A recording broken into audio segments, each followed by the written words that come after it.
The welcome banquet was supposed to be simple. At least, that's what I told myself. One last task. One final responsibility before I cut ties with the Mu family and walked away for good. Yet the moment I stepped into the grand ballroom of the Mu estate, I knew tonight wasn't going to be simple at all. The entire place glittered under crystal chandeliers. Employees rushed around making final adjustments. Expensive flower arrangements lined the hall. Every detail had been prepared according to Mu Yuxi's standards. A few years ago, seeing all this would have made me proud. Now it just made me tired. Assistant Cheng. One of the managers hurried over. The guest list has been confirmed. Most of the major shareholders are already here. I nodded. Good. And Miss Mu wants to know where you are. Of course she did. I almost laughed. For over 10 years, she never had to wonder where I was. Whenever she called, I appeared. Whenever she needed something, I handled it. Whenever she made a mess, I cleaned it up. But not anymore. I glanced at my phone. A message sat at the top of my screen. From my wife. The words still felt strange. Shen Yuchu. I'm on my way. Just 4 words. Yet somehow they eased the pressure in my chest. I slipped the phone back into my pocket. For the first time in years, I wasn't facing Mu Yuxi alone. The banquet officially began 30 minutes later. Guests filled the ballroom. Laughter mixed with music. Champagne glasses clinked together. And at the center of it all stood Mu Yuxi and Su Sheng. They looked perfect together. The golden couple. The wealthy heiress and her returning childhood sweetheart. If this had happened a week ago, I would have felt like someone was driving a knife through my heart. Now, nothing. Just emptiness. Or maybe relief. Because I finally understood something. Loving someone doesn't mean they deserve your love. Across the room, Su Sheng spotted me. His lips curled upward. The same smug smile. The same look that said he had won. I simply looked away. The smile on his face froze. Apparently, he hadn't expected that. Cheng. A familiar voice called out. I turned. Mu Yuxi was walking toward me. Her evening gown shimmered beneath the lights. Beautiful. Elegant. Untouchable. Exactly as she had always been. She stopped in front of me. Everything's running smoothly. I nodded. It should. Her eyes narrowed slightly. That answer clearly wasn't what she expected. Normally I would have taken the opportunity to seek her approval. Tonight, I couldn't care less. Is that all? I asked. For a moment, she looked surprised. Then annoyed. What's with your attitude lately? I almost laughed. After everything that happened, that was her question. Before I could answer, a sudden stir spread through the ballroom. Heads turned. Conversations stopped. The atmosphere shifted. Someone important had arrived. I looked toward the entrance. And froze. Shen Yuchu stood there. A fitted black evening dress hugged her figure. Her long dark hair rested over one shoulder. Simple. Elegant. Stunning. The entire room seemed to brighten around her. For a moment, nobody spoke. Then whispers erupted. That's Shen Yuchu. Wait. That's Shen Yuchu. Why is she here? Did the Mu family invite her?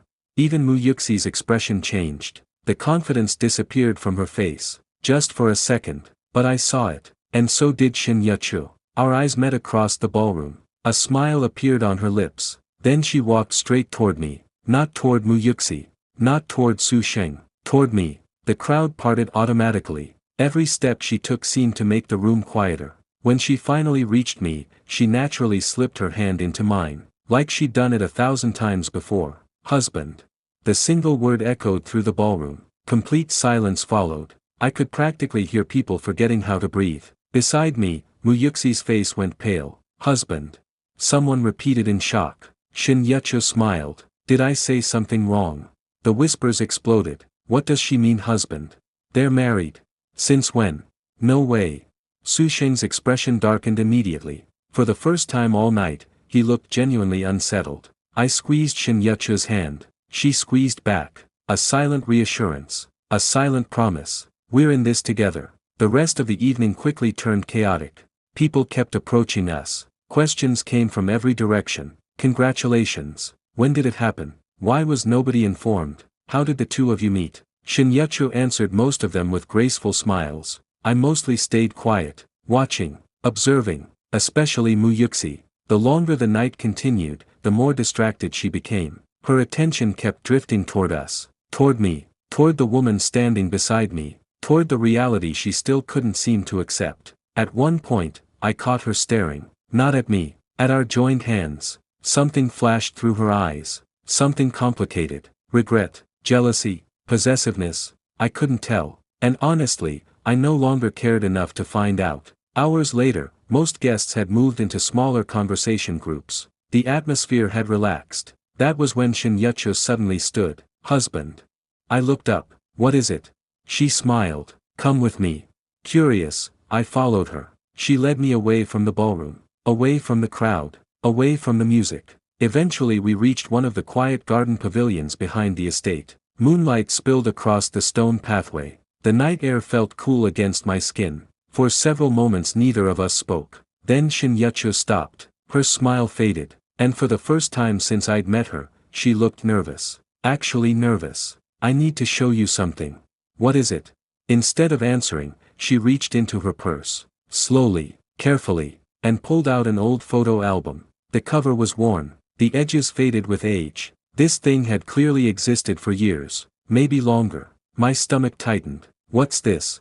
You should see for yourself. She handed it over. I opened the first page. Family photos. School photos. Vacation photos. Nothing unusual. Then I turned another page. And froze. A familiar face stared back at me. Mine. 10 years younger. Standing beneath a tree. Wearing a school uniform. Smiling. My heart skipped a beat. I flipped to the next photo. Again. Me. Another page. Me. Again. And again. And again. Every picture contained me. Sometimes in the background. Sometimes in the distance. Sometimes barely visible. But always there. A chill crawled down my spine. I slowly looked up. What is this? Shen Yuchu didn't answer immediately. Instead, she pointed toward one particular photograph. A group picture. Several teenagers standing together. And there, written on the back, in faded handwriting, was my name, Cheng. I stared at it. Confusion exploded inside my head. How? My voice sounded distant. How is this possible? Shen Yuchu's eyes never left mine, because unlike me, she already knew the answer. The question was whether she was ready to tell me. We've met before. The words landed like thunder. I blinked. What? We met long before the hospital. I felt my pulse quicken. No. She nodded. Yes. That's impossible. Is it? I opened my mouth, then closed it again, because suddenly, I wasn't so sure. There were strange gaps in my memory from those years. Little things I'd never questioned. Little moments I'd forgotten. Until now, seeing those photographs, seeing my own face, something felt wrong, like a puzzle piece I never realized was missing. And Shen Yuchu was holding it. All of it. The answers. The truth. Maybe even secrets about my own past. Then her phone suddenly rang. The sharp sound shattered the silence. She glanced at the screen. And immediately froze. All the color drained from her face. I had never seen that expression before. Fear. Real fear. What's wrong? She didn't answer. Instead she answered the call, listened, and went completely still. The seconds stretched. 5, 10, 15. Finally she lowered the phone. Very slowly. My stomach sank. Yuchu. She looked at me. For the first time since we'd met, her eyes weren't calm. They were terrified. Someone knows. What? Her gaze shifted toward the brightly lit Mu estate in the distance. Toward the banquet. Toward the hundreds of people still inside. Then back to me. Someone knows we're married. I frowned. Everyone knows we're married. No. Her voice was barely above a whisper. Not that. A cold feeling spread through my chest. What are you talking about? She took a shaky breath. The person who spent years trying to keep us apart. My heartbeat stopped. Us. Shen Yuchu nodded. Tears unexpectedly gathered in her eyes. And when she spoke again, her voice trembled. They know we've found each other again.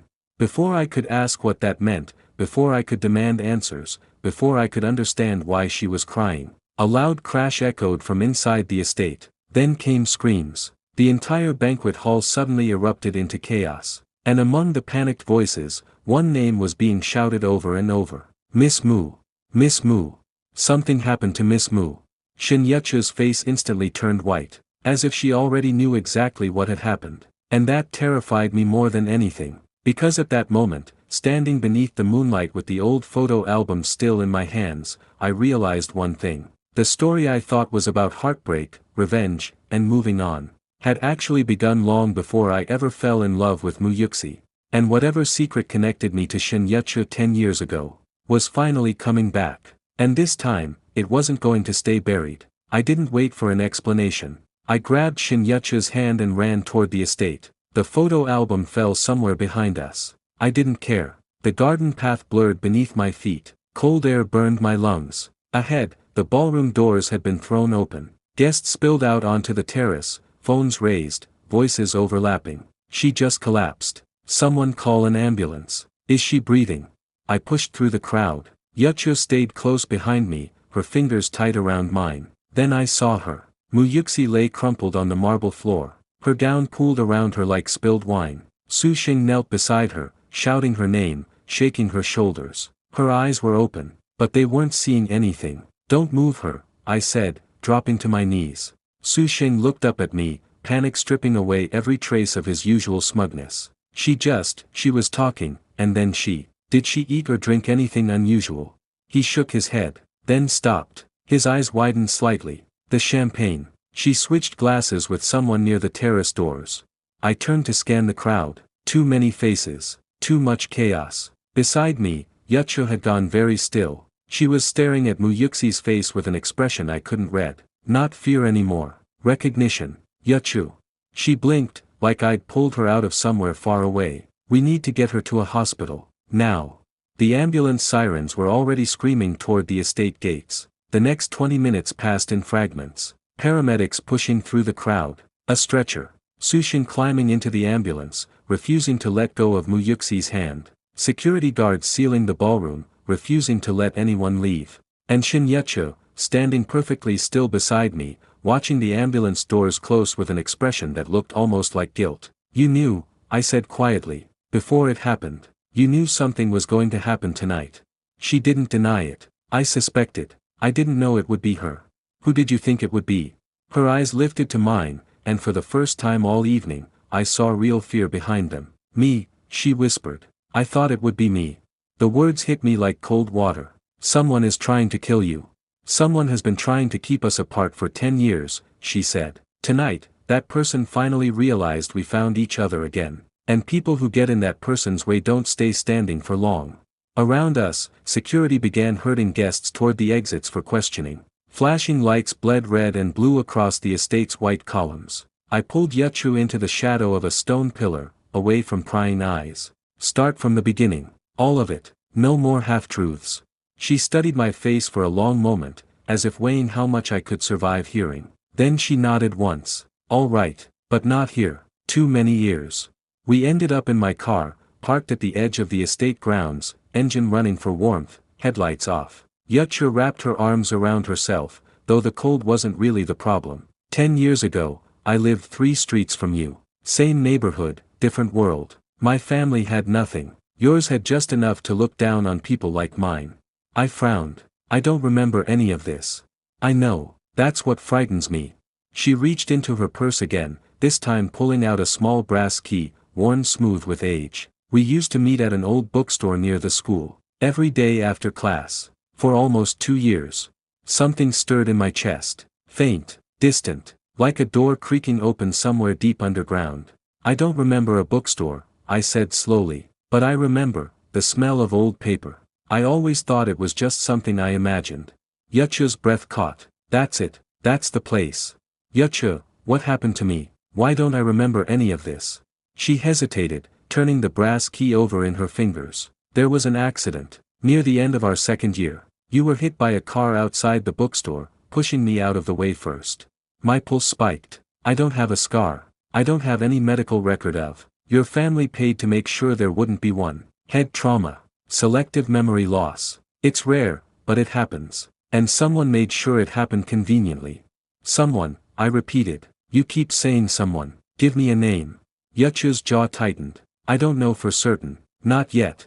I only know that after the accident, my family was suddenly offered an enormous sum of money to relocate. Overnight. No explanation. And you didn't. I was 15. Nobody asked what I thought. She looked out the window, toward the ambulance lights fading into the distance. We moved 3 provinces away. I tried writing to you. Every letter came back unopened. Eventually I stopped trying.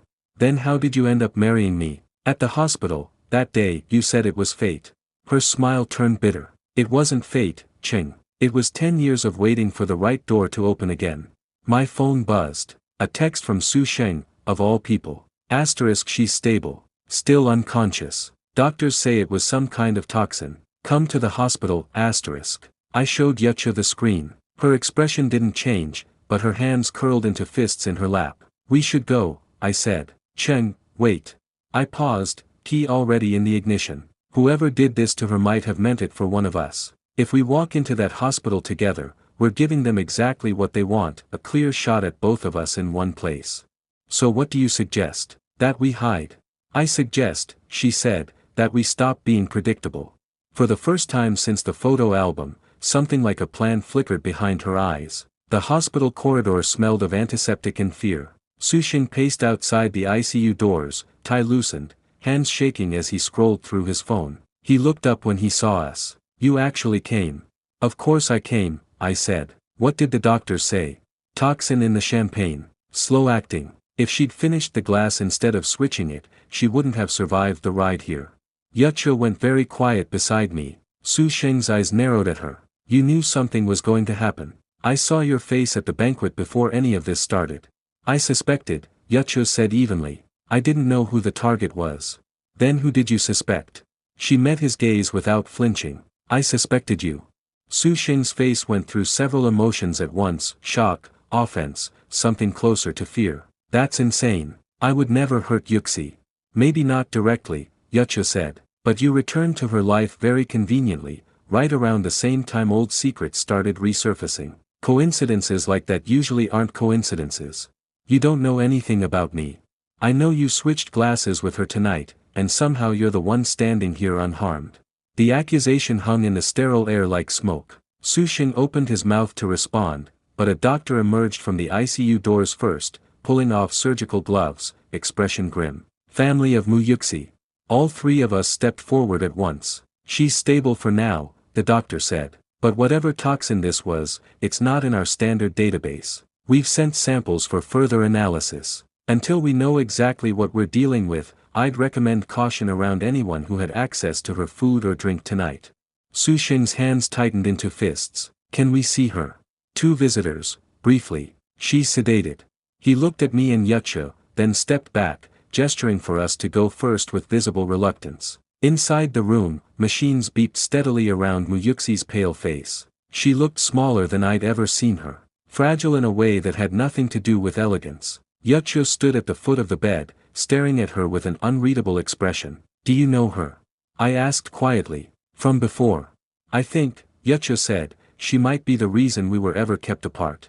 I turned to face her fully. Explain. The Mu family funded my family's relocation 10 years ago. I only pieced that together recently, going through old bank records after my mother passed. The payment came from a private account linked to Mu Holdings. My stomach dropped. Mu Yuxi was 12 when we were 15. She wouldn't have had control over family accounts. No, but her mother did. The old matriarch, Mu Yuxi's mother, who had died 3 years ago under circumstances the family never discussed publicly. Why would she care about 2 teenagers from different social circles? Yuchu's eyes drifted to Mu Yuxi's unconscious form. Because even back then, she'd already decided you belonged to her daughter. And anyone in the way needed to disappear.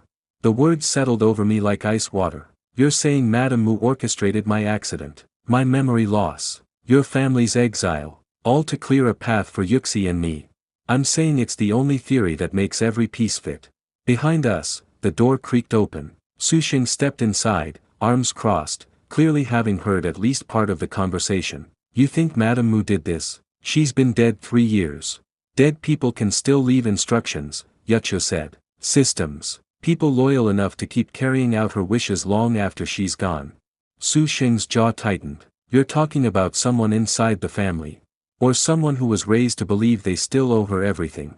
The room went silent except for the steady beep of the heart monitor, counting out seconds none of us knew how to spend. We left the hospital near midnight, the corridor lights dimmed for the night shift. Yuchu was quiet in the elevator, arms wrapped around herself again. You don't actually think it's Su Sheng, do you? I said. I don't know what to think anymore. He seemed genuinely afraid for her. But fear doesn't rule out guilt. Sometimes it's the loudest sign of it. And me, Do you still suspect me of anything? That earned the faintest smile. You forgot me for 10 years, Cheng. That's punishment enough.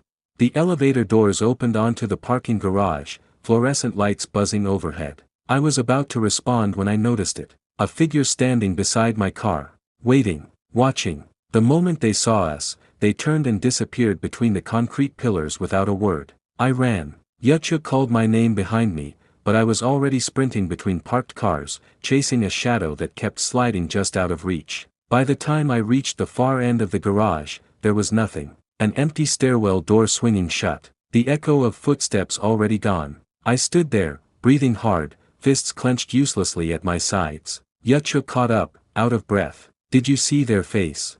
No, just an outline, tall, dressed in dark colors. They knew exactly where to disappear to. Which means they know this building, this hospital. Or they've been following us since the banquet. Yuchu's face paled in the harsh fluorescent light. Cheng, I think it's time I told you everything I actually know. No more half-truths, like you asked. We didn't go home that night. Instead, Yuchu directed me to a small apartment across the city, one I'd never known she owned. The furniture was sparse, the walls covered in newspaper clippings, photographs, and handwritten notes connected by red string. I stared at the wall in disbelief. You've been investigating this for years. Since I was 18. Since I finally understood my family didn't leave our old neighborhood by choice. Her finger traced a photograph pinned near the center, a younger Madame Mu standing beside a man I didn't recognize, both smiling for a camera at some formal event. Who is he? Head of Mu Holdings' Internal Security Division. Retired now, officially. Unofficially, he still answers directly to the family. I believe he's the one who arranged your accident. And possibly tonight's poisoning. Why would he target Yuxi? If Madame Mu wanted her daughter to end up with me, poisoning her makes no sense. Yuchu's expression turned grim. Unless Yuxi found out the truth. Unless she confronted him, or threatened to expose everything her mother built. A loyal soldier doesn't need permission to protect the family legacy, Cheng. Sometimes he decides on his own what the family needs. I sank onto the worn couch, head in my hands. This is insane. Yesterday my biggest problem was signing divorce papers with Yuxi's lawyers. Now I'm supposed to believe there's a decade-long conspiracy involving assassination attempts. I know it's a lot. A lot doesn't cover it. Yuchu knelt in front of me, taking my hands in hers. I wouldn't have dragged you into this if I had any other choice. Believe me. I studied her face in the dim apartment light, the exhaustion beneath her composure, the years of careful, lonely investigation etched into every guarded expression. Why didn't you tell me all this before the wedding? Before any of it? Because the day we married at the hospital wasn't planned. You needed a legal guardian to authorize your father's surgery, and I happened to be there. It wasn't supposed to become real. But it did. Yes. Her voice softened. It did. And once it became real, I panicked. I didn't know if you'd believe me, or if telling you the truth too soon would put you back in danger before I understood the full picture. And now someone already knows we've reconnected. There's no more time to wait for the full picture. A knock at the door made us both freeze. Yuchu raised a finger to her lips, moving silently toward the peephole. She exhaled in relief and opened the door to reveal a woman about our age, dressed plainly, a courier bag slung across her shoulder. Mei Ling, you said it was urgent. It is. The woman, Mei Ling, stepped inside, glancing at me warily before continuing. The lab results came back on the toxin. It's not commercial. It's synthesized. The compound only shows up in 3 documented cases in the last 15 years, all connected to a private lab that used to do contract work for. She hesitated, looking at Yuchu. For Mu Holdings Security Division, Yuchu finished quietly. Mei Ling nodded grimly. Someone with inside knowledge did this. Someone who still has access. After Mei Ling left, the apartment felt colder somehow, the walls of evidence pressing in around us. Who is she? I asked. A friend. A toxicology researcher. One of the only people who knows what I've been doing these past few years. And you trust her. With my life. Which, given tonight, might not be an exaggeration. I stood, pacing the narrow space between the couch and the evidence wall. So we know the poison is connected to Mu security. We suspect the retired security head. We suspect Madame Mu's old plan is still being carried out by someone loyal to her memory. What do we do with any of that? Yuchu's eyes hardened with a resolve I hadn't seen from her before. We stop being the ones reacting. Tomorrow, we go on the offensive.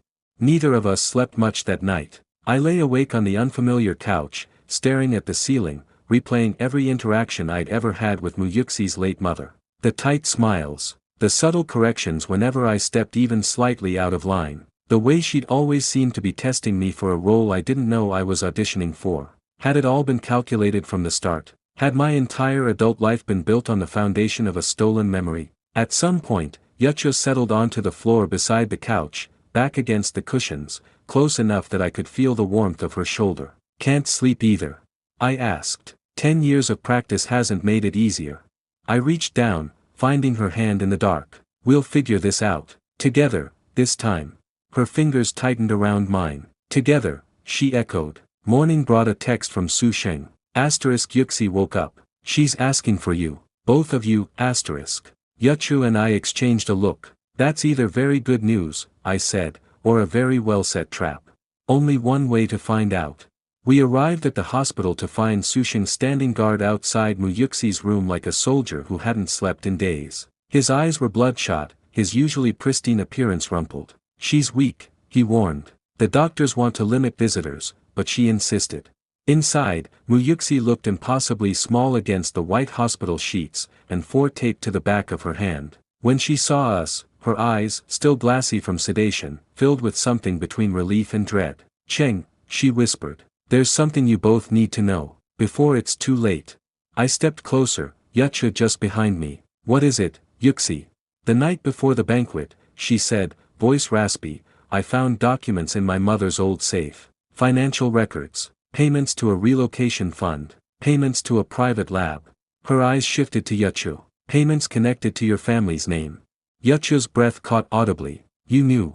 "Not until 3 days ago. I confronted the head of our security division about it. He denied everything, but I could see it in his face. He was lying." Muyuxi's hand trembled against the blanket. "I think that's why I was poisoned. I think he panicked." "Do you have the documents still?" I asked. Her expression crumpled. "They were in my clutch bag at the banquet. It's missing. I think whoever poisoned me took it." Su Sheng, still standing near the door, stiffened. "I had your bag. I picked it up when you collapsed, to keep it safe. It's in my car." All eyes turned to him. "You never mentioned that," I said carefully. "Because I forgot, in the chaos of the ambulance and the ICU and everything since." "I'm not lying." His voice rose slightly, defensive. "I'll get it right now if it proves I'm telling the truth." He left without waiting for a response, footsteps echoing down the corridor. Yuchu watched him go, unconvinced. "Or he's going to make sure the documents disappear for good before we ever see them." Muyuxi's grip on the blanket tightened. "If he does that, we'll know for certain who's behind all of this." The 3 of us waited in tense silence, counting the minutes. Su Sheng returned 12 minutes later, breathless, holding a small black clutch bag. "It's all still here," he said, setting it on the bed tray. "I didn't touch anything inside." Muyuxi's shaking fingers unzipped the bag and pulled out a folder of documents, slightly bent but intact. I took them, scanning quickly. Bank transfers. Dates matching the year of my accident. A signature at the bottom of one page that made my blood run cold. Not Madame Mu's signature. A different one entirely. "This isn't your mother's handwriting," I said slowly. Muyuxi leaned forward to look, confusion crossing her pale face. "No, that's not her signature at all."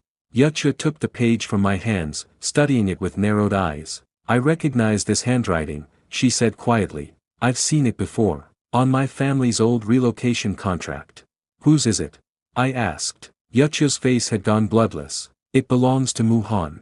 Muyuxi flinched like she'd been struck. "My uncle? That's impossible. He's barely involved in company matters anymore. He stepped back from everything after my father died." "Maybe that's exactly why no one suspected him," Yuchu said. "He's had years of access, motive, and cover. If your mother built the empire, someone had to manage the parts she didn't want her hands dirted with." Su Sheng shook his head slowly. "Mu Han attended the banquet last night. I saw him near the terrace right before Yuxi collapsed." The room went utterly silent. Muyuxi's eyes filled with tears, betrayal and exhaustion warring across her face. "My own family," she whispered. "My own blood did this to me."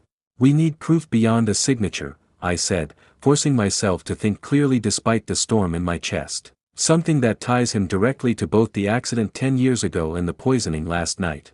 The retired security chief, Yuchu said. If Mu Han orchestrated everything, he would have needed someone to actually execute it. Someone who knows how to disappear into shadows during a hospital chase. I remembered the figure in the parking garage, tall, dressed in dark colors, gone before I could reach him. We need to find him, I said, before Mu Han realizes we're getting close. Mu Yuxi struggled to sit up straighter despite her weakness. I can help. I still have access to internal security personnel files. If he's still connected to my uncle, there will be a paper trail somewhere. Su Xing placed a steadying hand on her shoulder. You need to rest. Let us handle this part.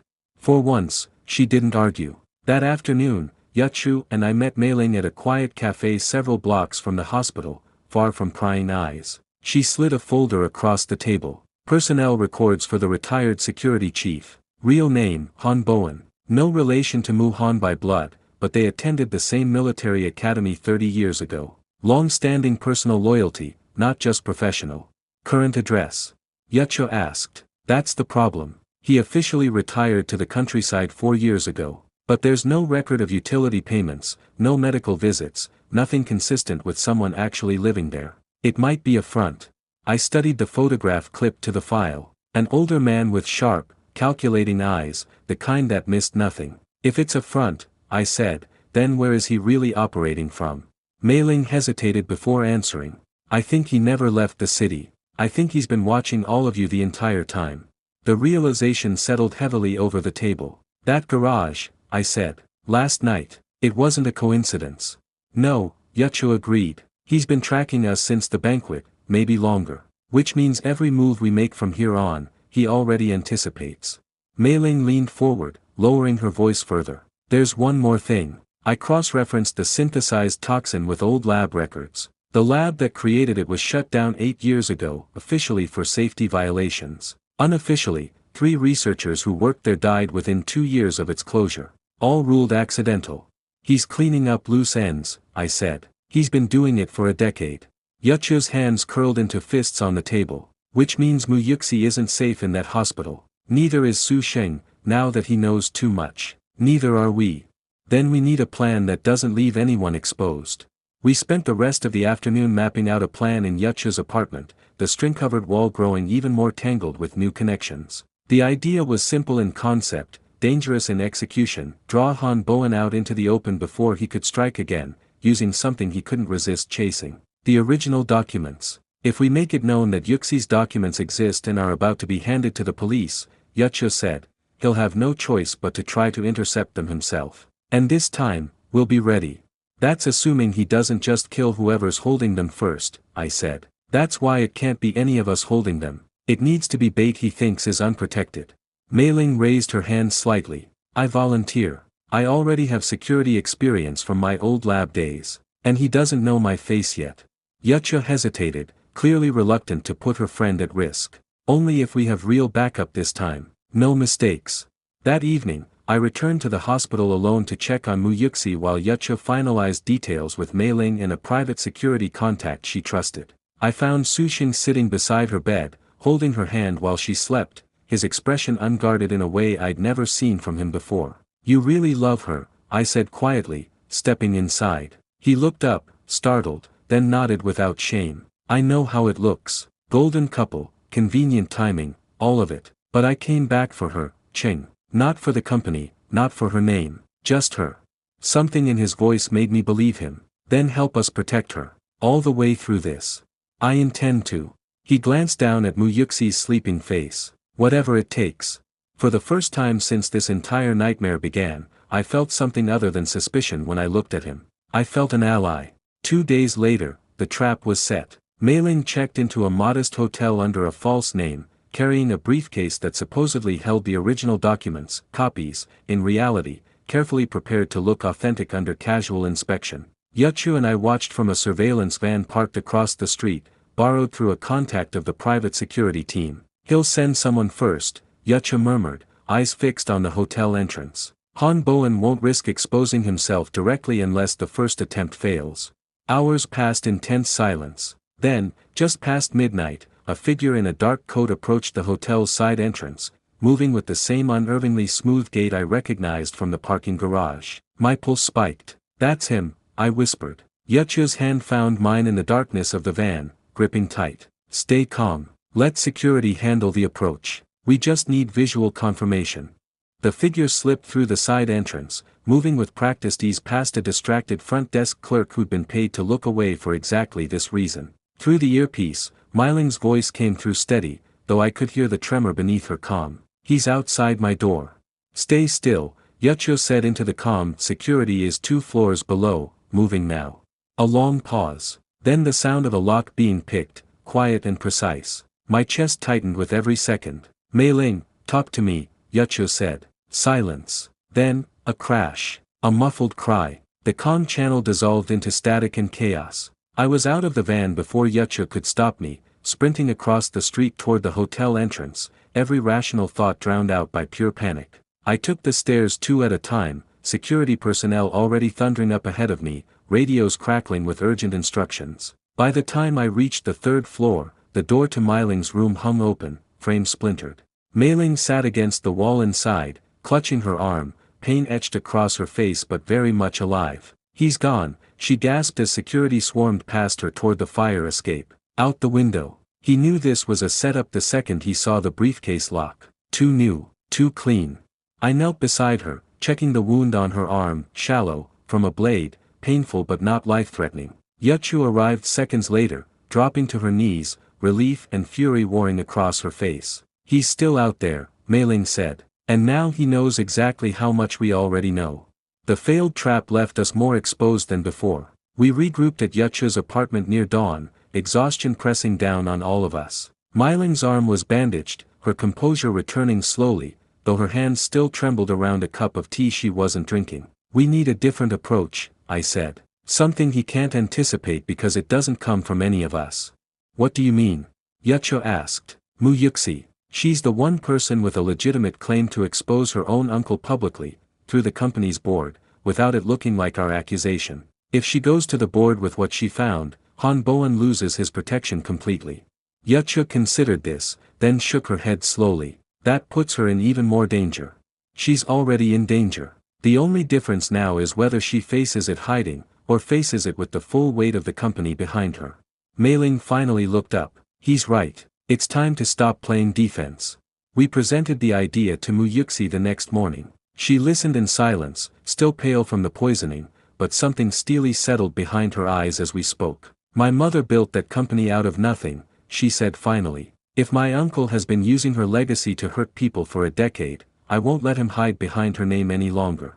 It won't be easy, Su Xin warned, standing protectively beside her. The board still has old loyalists from your uncle's era.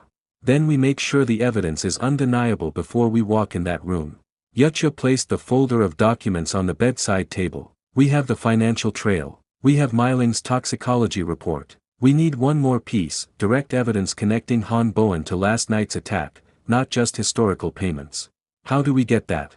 Mu Yuxi asked. Yuchu's expression turned grim. We let him think he's still winning. The plan this time was riskier, built entirely around patience instead of bait. Mei Ling, despite her injury, insisted on continuing her involvement, rigging a series of discreet surveillance devices around locations Han Bowen was known to frequent under his countryside cover identity, an old tea house, a private club, a rarely used company warehouse near the docks. For 3 days, nothing happened. On the 4th night, one of the devices picked up a conversation at the warehouse between Han Bowen and an unfamiliar voice, discussing a final correction that needed to happen before the company's emergency board meeting. Yuchu and I listened to the recording in stunned silence. He's planning something else, I said. Something bigger than poison this time. The board meeting, Yuchu said. He knows Yuxi is planning to expose him. He's going to make sure she never makes it to that room. We took the recording straight to Mu Yuxi and Su Sheng, laying out the danger in stark terms. If we move the board meeting up, Mu Yuxi said, before he expects it, we take away his window to act. Or we walk directly into whatever he's already prepared, Su Sheng countered, gripping her hand tightly. This is too dangerous, Yuxi. Let security handle Han Bowen first.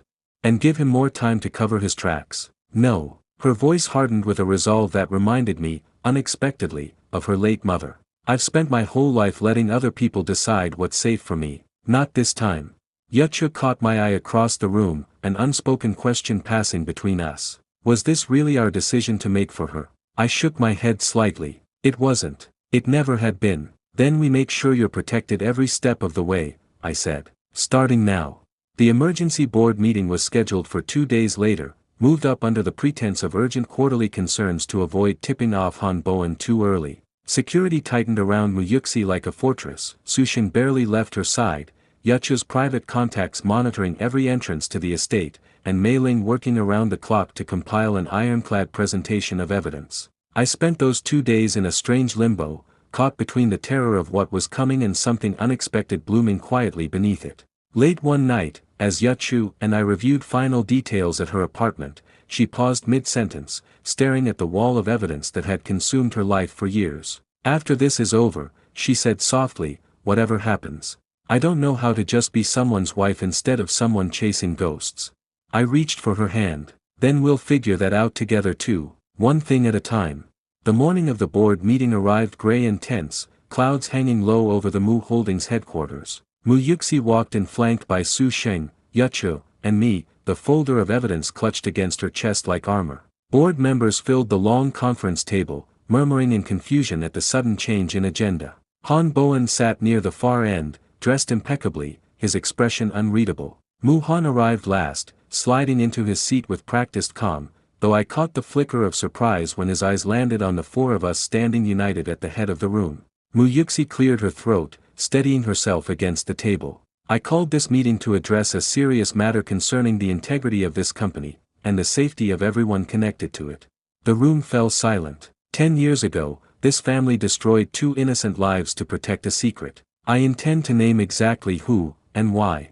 Mu Han's composure cracked, just barely, a tightening around his eyes that anyone less observant might have missed. Yuxi, whatever grief has clouded your judgment after the poisoning, this is neither the time nor place. It's exactly the time, she cut him off, voice steady despite the tremor I knew she was fighting to hide. Because the poison in my champagne came from a lab connected to this family's private security operations, and the payments that funded a decade-old cover-up trace directly back to a signature I recognize. She placed the documents on the table, sliding them toward him. Your signature, uncle.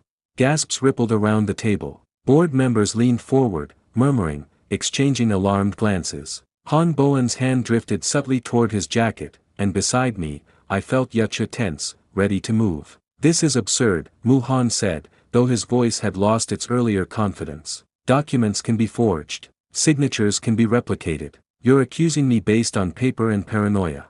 Then explain the recording, Yuchu said, stepping forward and placing a small device on the table. She pressed play. Han Bowen's voice filled the room, discussing the final correction needed before this very meeting. The color drained from Mu Han's face. Security guards near the door, previously stationed for routine oversight, exchanged uncertain glances, waiting for direction from the board chair. Detain them both, Muyuxi said, her voice cracking slightly under the weight of what she was doing to her own family. Pending a full investigation by the police and an independent board inquiry. Han Bowen's hand finally moved, not toward his jacket, toward the door. Chaos erupted as Han Bowen bolted for the exit, shoving past stunned board members. Security guards scrambled to intercept him, but he moved with the same eerie precision I'd seen in the parking garage and the hotel hallway. Su Sheng lunged first, tackling him just short of the door, both men crashing into a side table of refreshments. Get off me! Han Bowen snarled, struggling against Su Sheng's grip. More security arrived within seconds, finally pinning him down properly, cuffing his wrists as he continued to thrash. Mu Han hadn't moved from his seat, staring at the documents in front of him like a man watching his entire life collapse in real time. Muyuxi walked toward her uncle slowly, tears finally breaking free despite her earlier composure. Why, she whispered. She was your sister. I'm your family. His silence was answer enough. Police arrived within the hour, taking statements, collecting evidence, leading both Han Bowen and Mu Han out through a side entrance to avoid the press already gathering outside the headquarters. The board voted unanimously to suspend Mu Han's remaining shares pending investigation, effectively stripping him of any lingering influence within the company. Muyuxi sank into a chair once the room finally cleared, Su Sheng immediately kneeling beside her, checking for injuries from the earlier scuffle. It's over, she said, disbelief coloring her voice. It's actually over. Yuchu moved to stand beside me, exhaling a breath she seemed to have been holding for 10 years. Not entirely, she said quietly. Han Bowen will face charges for the poisoning and likely conspiracy. But the accident that took your memories, Chen, the full truth of what really happened that night, we still don't have his confession on that. Then we get it, I said. However long it takes. Han Bowen's interrogation took place over several days, his composure eroding slowly under the weight of overwhelming evidence. Detective Lin, the lead investigator assigned to the case, kept Yuchu and me updated as much as procedure allowed, given our direct involvement as victims and witnesses. He's finally talking, she told us on the fourth day, meeting us at a quiet cafe near the precinct. Confirmed everything. The accident 10 years ago wasn't random. He arranged for a car to strike Ching outside the bookstore, intending only to frighten Yuchu's family into relocating. The severity of the injury was never meant to happen. My hands clenched around my coffee cup. And my memory loss. A convenient consequence he exploited afterward, working with a private physician loyal to Madame Mu, to ensure you'd never remember enough to ask dangerous questions. Yuchu reached for my hand under the table. 10 years, she said softly, stolen for nothing more than convenience. The confession brought a strange, hollow kind of closure. I sat in my car afterward, engine off, staring blankly through the windshield while Yuchu waited patiently beside me, giving me the space to process everything without pushing. I keep trying to feel angry, I finally said. And I do, but mostly I just feel exhausted. Like I've been carrying a weight my entire adult life without knowing it was there. That makes sense, Yuchu said gently. You lost more than memories, Cheng. You lost the chance to choose your own path for 10 years. Everyone around you built decisions on a foundation that was never really yours. Including falling in love with Yuxi. Yuchu's expression flickered, something vulnerable crossing her carefully composed face. Do you regret it? Any of it? I turned to look at her fully, taking in every detail I'd almost forgotten how to see clearly until that photo album reopened a decade-old door. I regret losing you, nothing else. The weeks that followed brought a strange new rhythm to our lives. Mu Yuxi threw herself into rebuilding the company's reputation, working alongside the board to distance Mu Holdings from her uncle's crimes while quietly, steadily growing closer to Su Sheng, whose loyalty through the entire ordeal had clearly earned him a permanent place at her side. I resigned formally from my position as her assistant, a role that had defined over a decade of my life, stepping into an unfamiliar space where my only obligation was figuring out who I actually was, separate from anyone else's expectations. Yuchu, for her part, finally dismantled the evidence wall in her apartment, folder by folder, photograph by photograph, packing away 10 years of obsessive searching into a single labeled box. What happens to all of it? I asked, watching her seal the box shut. It goes in storage. A reminder of what we survived. Not something to live inside of anymore. One evening, several weeks after the board meeting, Yuchu suggested we visit the old neighborhood together, the streets where we'd grown up, separated for a decade by lies neither of us had chosen. The bookstore no longer existed, replaced by a small convenience shop, but the building's bones remained recognizable beneath modern signage. We stood outside it together, hand in hand, saying nothing for a long moment. This is where it happened, Yuchu said finally, where you pushed me out of the way. I still don't remember it, I admitted. Not really, just fragments. The smell of paper. A feeling I couldn't explain. Maybe that's enough, she said. Maybe we don't need the memory intact to know it was real. We have proof standing right here, 10 years later, still choosing each other. I pulled her closer, resting my forehead against hers. Then let's stop looking backward, just for a while. That night, we returned to the apartment we'd started sharing since the chaos began, a small space far removed from the grandeur of the Mu estate or Yuchu's evidence-covered hideout. For the first time since the banquet, the apartment felt like exactly what it was. A home. Yuchu curled up beside me on the couch, head resting against my shoulder, exhaustion finally giving way to something softer. Can I ask you something? She said quietly. Anything. When you saw me across that ballroom, before any of this started, before you knew any of the truth, what did you feel? I thought back to that moment. The parted crowd. Her hand slipping into mine like it belonged there. Relief, I said honestly. Like something I didn't know I was missing had finally walked back into the room. Her smile, small and genuine, told me everything I needed to know about how right that answer was. Han Bowen's trial began 2 months later, drawing significant media attention given the Mu family's prominence. Yuchu and I both testified, laying out the timeline of events, the recovered documents, and the recording that had finally cornered him. Mu Han, facing separate charges for his role in funding the original cover-up, avoided prison through a plea deal that stripped him of nearly all remaining company assets, though the public disgrace proved its own kind of sentence. Mu Yuxi attended every session, sitting quietly beside Su Sheng, watching the final collapse of the secret her mother had built an empire on top of. Outside the courthouse after the verdict, she approached us for the first time since the board meeting, her expression carrying none of its old sharpness. "I owe you both an apology," she said, "for everything my family did, for everything I represented, even without meaning to." Yuchu studied her for a long moment before responding. "You did the right thing, in the end. That matters more than where you started."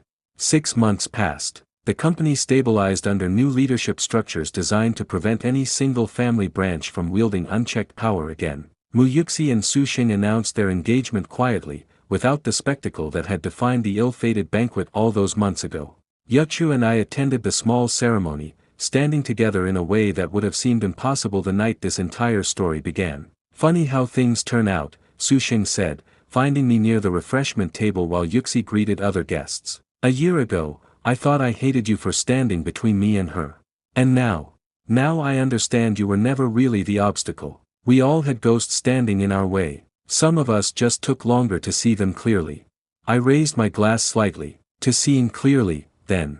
He clinked his glass against mine, something like genuine friendship settling between us for the first time. Later that evening, Yuchu found me on the terrace overlooking the garden, the same kind of quiet space where our entire journey together had truly begun months earlier. "Déjà vu," she said, leaning against the railing beside me. "A better version this time." She laughed softly, the sound easy and unguarded in a way I'd rarely heard from her during those tense, evidence-chasing months. "I've been thinking," she said, "about what comes next for us. We spent so long focused on uncovering the past, I almost forgot to imagine an actual future. What does that future look like, in your imagination?" She considered the question seriously, tracing idle patterns along the railing. "Ordinary things, mostly. Mornings that don't start with dread. A home that isn't covered in red string and old photographs. Maybe, eventually, a family of our own." I reached for her hand, threading our fingers together beneath the moonlight. "That sounds like exactly the kind of future worth building." We married again the following spring, properly this time, surrounded by people who actually knew and celebrated us, rather than a hospital waiting room and a signature of convenience. Mei Ling stood as Yuchu's maid of honor, her arm long since healed, her toxicology research quietly credited in the eventual prosecution of Han Bowen's old lab network. Su Sheng served as my best man, an arrangement neither of us could have predicted a year earlier, delivering a toast that somehow managed to be both genuinely touching and mercilessly embarrassing in equal measure. Mu Yuxi watched from the front row, her hand resting protectively over the small, barely visible curve of her own growing pregnancy, Su Sheng's arm wrapped securely around her shoulders. When it came time for vows, Yuchu's hands trembled slightly as she took mine. 10 years ago, a door closed on us without our permission, she said. Today, I get to choose you again, completely, with my whole memory intact, and my whole heart. I found my own voice steadier than I expected, given how much of my life had once felt uncertain, borrowed, or incomplete. For most of my adult life, I built myself around other people's expectations, I said, meeting Yuchu's eyes. I don't fully remember the boy who loved you first, in a bookstore that doesn't exist anymore. But I know the man standing here now chooses you with absolute clarity. No stolen memories, no manipulated circumstances, just you, and me, and every ordinary, extraordinary day still ahead of us.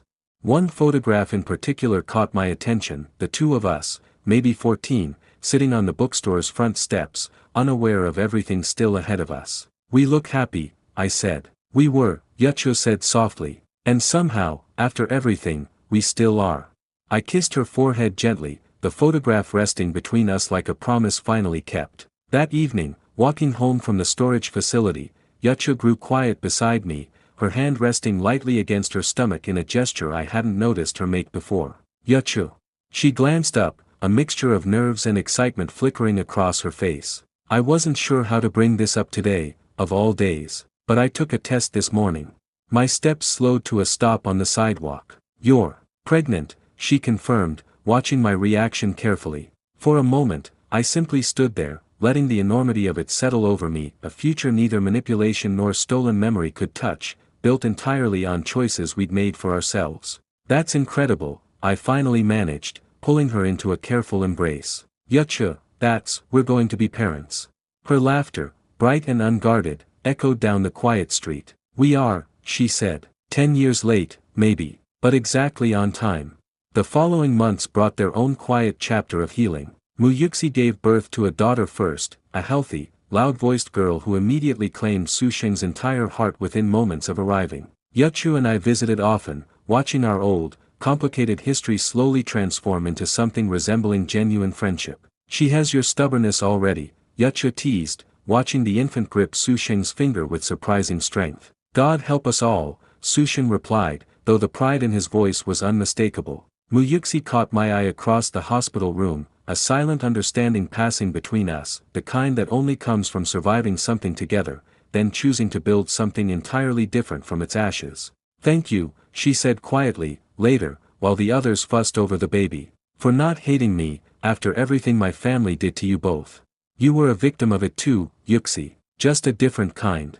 Her smile, small and grateful, felt like the final closing of an old wound. Our own daughter arrived in early winter, 3 weeks earlier than expected, in a whirlwind of panic, laughter, and Yuchu gripping my hand hard enough to leave marks that lasted for days afterward. We named her Lian, a name Yuchu chose, meaning connected, unbroken. Fitting, she said, exhausted but glowing, cradling our daughter for the first time. After everything it took to reconnect us, it felt right. I sat beside the hospital bed, watching the two of them, overwhelmed by a feeling I still struggled to fully articulate even after everything we'd survived together. 10 years ago, I said quietly, someone tried to erase every trace of what connected us. And somehow, we ended up here anyway. Yuchu looked up at me, love and exhaustion and quiet triumph all mingling in her expression. Some connections, she said, are stronger than the people trying to break them. Our daughter's small hand curled instinctively around my finger, and I understood exactly what she meant. Years later, when Lian was old enough to ask questions about her parents' unusual love story, Yuchu and I developed a version simple enough for a child to understand, without erasing the harder truths entirely. Sometimes, Yuchu would tell her, tucking her into bed, people try to keep two people who belong together apart. But if the connection is strong enough, it finds a way back, no matter how long it takes. Like you and Daddy. Exactly like me and Daddy. I'd linger in the doorway during these conversations, watching my daughter absorb a story that had once nearly cost both her parents everything, now softened into something resembling a bedtime fable rather than the harrowing truth it actually was. Some nights, after Lian fell asleep, Yuchu and I would sit together on our own terrace, remembering the garden pavilion, the photo album, the 10-year gap neither of us had chosen. We made it, she'd say sometimes, almost like she still couldn't quite believe it. We did, I'd answer. Together, exactly like we promised. The old bookstore's location eventually became something else entirely. Yuchu, using resources from her long-running toxicology research foundation, purchased the small building and transformed it into a modest community library, dedicated quietly to the memory of everything that had once been stolen from us there. A small brass plaque near the entrance read simply, "For every connection worth fighting to remember." We brought Lian there often, letting her explore shelves stocked with books far different from whatever inventory had once filled that space during our own hidden meetings a decade earlier. "Why did you buy this place?" she asked one afternoon, curled up in a reading nook with a picture book. Yuchu knelt beside her, brushing hair from her daughter's face. "Because some places deserve a second chance to mean something good," she said. "Just like people do." I watched them together, the photo album from that fateful banquet night long since restored, expanded, and framed prominently on our own living room wall. A reminder, not a wound anymore. Yuxi's company, rebuilt from the wreckage of her family's hidden crimes, eventually launched a foundation focused on supporting families affected by corporate corruption and abuse of power, a cause deeply personal to everyone who had lived through that harrowing year. She invited Yuchu to join the foundation's board, a gesture that once would have seemed impossible given their complicated history. "I know it's strange, asking you," Yuxi admitted during the initial conversation, "but you understand this cause better than almost anyone I know."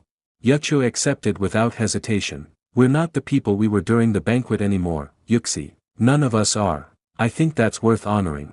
Their partnership, unlikely as it once seemed, became one of the Foundation's greatest strengths. Two women who had survived the same conspiracy from opposite sides, now working together to ensure other families never suffered the same manipulation. Watching them collaborate at Foundation events, I often thought back to that ballroom, the golden couple I'd once envied, now simply old friends navigating a hard-won peace. Han Bowen served his sentence quietly, appeals exhausted, his once formidable influence reduced to nothing beyond prison walls. Mu Han lived out his remaining years in disgraced obscurity, estranged even from the few family members who might once have defended him. Neither man's fate brought the satisfaction I'd once imagined it would. Instead, peace came from somewhere quieter, ordinary mornings with Yuchu and Lien, the steady rhythm of a life finally built on truth rather than manipulation, the slow unraveling of anger into something resembling forgiveness, not for the men who'd stolen a decade from us, but for ourselves, for surviving it at all. "Do you ever think about who you might have been?"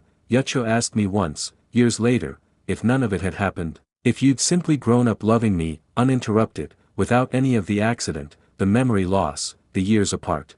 I considered the question seriously before answering. I think I would have loved you exactly this much, just without ever having to learn how much it meant to almost lose it. On our 10th wedding anniversary, true anniversary, counted from the small ceremony surrounded by people who actually knew us, Yuchu and I returned to the garden pavilion behind the old Mu estate, now converted into a public memorial garden following the family's public reckoning.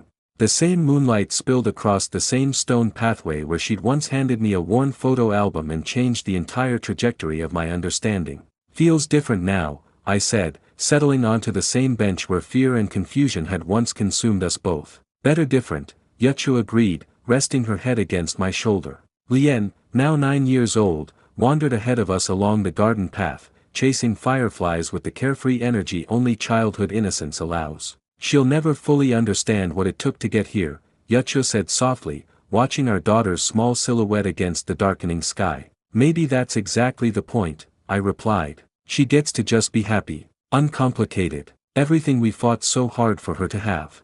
As the years continued unfolding, our story quietly became something neither of us had ever expected, not just a survival tale whispered among family, but a case study referenced in Yuchu's Toxicology Foundation training materials, a cautionary lesson in the dangers of unchecked corporate power, and, eventually, the foundation for a memoir Yuchu began writing during Lien's teenage years.